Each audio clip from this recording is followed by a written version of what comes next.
ఎన్నాళ్ళు లేచి వెళ్ళిపోతావు?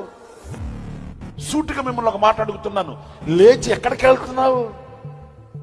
దేవునితో అనుబంధాన్ని విడిచి నువ్వు ఎక్కడికి వెళ్తున్నావు? నేను మిమ్మల్ని అందరిని అడుగుతున్నానండి ఈ మాట.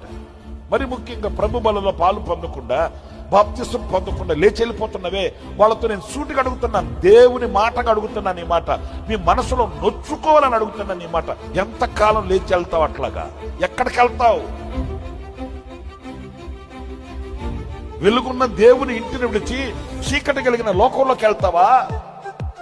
మరి ముఖ్యంగా ఇప్పుడు ఆరాధన ముగించగానే, వాక్యం ముగించగానే కొంతమంది బలలో పాలు పొందకుండా లేచి సంఘంలో బైబిల్ పట్టుకుని వెళ్ళిపోతుంటారే, వాళ్ళని నిలదీసి అడుగుతున్నాను దేవుని వాక్యాన్ని బట్టి. ఎంతకాలం నువ్వు చీకట్లోకి వెళ్తావు? నీ శరీరంలో అవయవాలు పనిచేస్తున్నప్పుడే శిరస్సు వంచి నమస్కరించి ప్రభు రక్తమాంసములలో పాలు పొంది నిత్య జీవము గలవాడవగుటకు నువ్వు ఆయన సన్నిధిలో కూర్చుంటావా? నాకు అవసరం లేదు ఆయనతో సహవాసం అని లేచి వెళ్ళిపోతావా? ఎంతకాలం లేచి వెళ్తావు?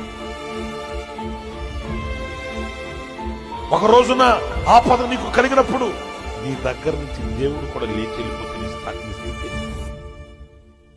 విమర్శించుకోండి. ఈరోజు నీతో సహవాసం నాకు అవసరం లేదు, నీతో సాంగత్యం నాకు అవసరం లేదు, నీతో చెలిమి నాకు అవసరం లేదు, నీతో నేను నిలవవలసిన అవసరం నాకు లేదని యేసయ్య నీ దగ్గర నుంచి లేచి వెళ్ళిపోతే నీ పరిస్థితి ఏమవుతుంది? నీ సంగతి